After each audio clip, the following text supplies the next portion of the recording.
जीवावर बेतलं होतं, पोटावरती निभावलं अशी म्हणायची वेळ आलेली आहे न्यूझीलंड विरुद्ध भारत या पहिल्या वन डे इंटरनॅशनल मॅचमध्ये. हैदराबादचं विकेट हे नेहमीच बॅटिंग करता चांगलं असतं हे बघून रोहित शर्मानी पहिली बॅटिंग करायचा निर्णय घेतला, जो अत्यंत योग्य होता. सुरुवातही त्यांनी आणि शुभमन गिलनी मस्त करून दिली, परंतु जे विकेट होतं त्याचा फायदा भारतीय बॅट्समनला म्हणावा तसा घेता आला नाही. अपवाद होता शुभमन गिलचा. रोहित शर्मा चांगला खेळून आऊट झाला, विराट कोहली थोडासा स्थिरावायच्या आत आऊट झाला, सूर्यकुमार यादव चांगला खेळून आऊट झाला आणि त्यामुळे शुभमन गिलला म्हणावी तशी साथ मिळाली नाही. शुभमन गिलनी ती गोष्ट मनावर घेतली नाही. त्याने असं ठरवलं, जे करायचं ते आपणच करू. चक्क द्विशतक ठोकलं. शुभमन गिलनी आउटस्टँडिंग बॅटिंग केली. होय, त्याला एक सोपं जीवदान मिळालं जेव्हा कॅप्टन लॅथमला त्याला स्टंपिंग करता आलं नाही ब्रेसवेलच्या बॉलिंगवरती. परंतु त्याच्यानंतर शुभमन गिलनी मारलेले फटके हे लाजवाब होते. बाउंड्री आणि सिक्सरची बरसात करत त्यांनी डबल सेंचुरी केलेली आहे.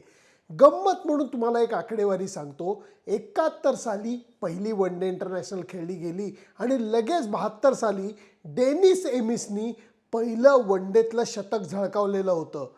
परंतु पहिलं द्विशतक होण्याकरता 40 वर्ष वाट बघायला लागली. 2011 साली सचिन तेंडुलकरनी शतक झळकावलं आणि त्याच्यानंतर फ्लडगेट्स ओपन झालेली आहेत आणि त्याच्यानंतर आत्तापर्यंत सचिनचं सोडून 9 डबल सेंचुरीज या वन डे इंटरनॅशनलमध्ये झालेल्या आहेत आणि त्याच्यापैकी 6 भारतीय खेळाडूंनी केलेल्या आहेत.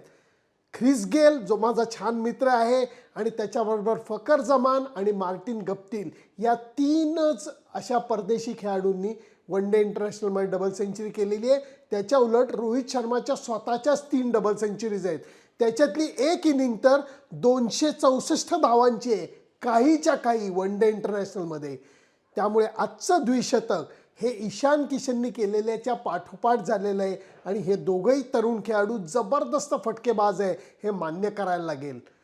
300-350चा धावफलक जवळजवळ भारतीय संघाने उभारून दाखवला आणि तेव्हा वाटलं याचा पाठलाग करणं न्यूझीलंडकरता अवघड आहे. तो अंदाजही बरोबर ठरला, कारण सुरुवातीला मोहम्मद सिराजने झटके दिले न्यूझीलंडला, चांगल्या बॅट्समनना आऊट काढलं आणि बघता बघता न्यूझीलंडचे 6 बॅट्समन आऊट झालेले होते. सामना भारतीय संघाकडे झुकला नाही, पार झोपलेला होता.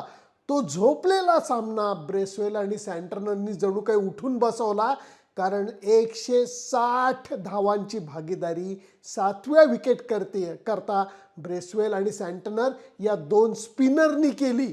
मी असं केलं कारण Santner left arm spinner, Bracewell off spinner आणि ही 160 धावांची भागीदारी मित्रांनो मैत्रिणींनो 16 षटकामध्ये झाली आणि त्यामुळे एकदम सामन्याला जान आली. ही भागीदारी सिराजनी तोडली म्हणून सामना परत एकदा भारतीय संघाच्या हाती आला. पण ब्रेसवेलला आवरणं हे कर्म कठीण झालेलं होतं.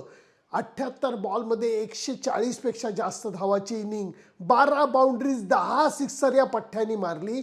हर्षा भोगले जो आमचा मित्र आहे तो म्हणाला, असं पॉवरफुल हिटिंग फार कमी वेळा बघायला मिळतं.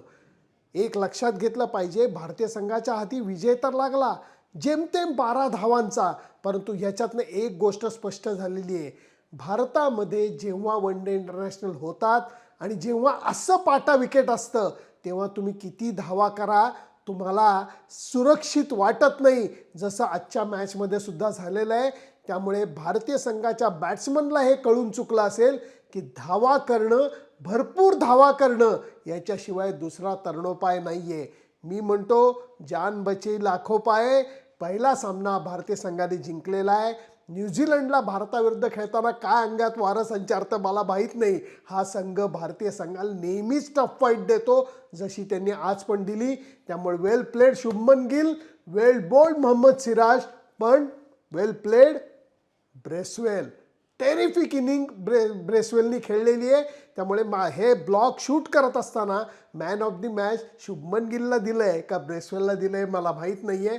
तुमच्या मते ब्रेसवेलची बॅटिंग कशी झाली, शुभमन गिलचं पॉवरफुल हिटिंग कसं झालं, सिराजची बॉलिंग कशी झाली मला जरूर कळवा. फक्त त्याच्याकरता माझं फेसबुक पेज, माझं यूट्यूब चॅनल सबस्क्राईब करायला विसरू नका.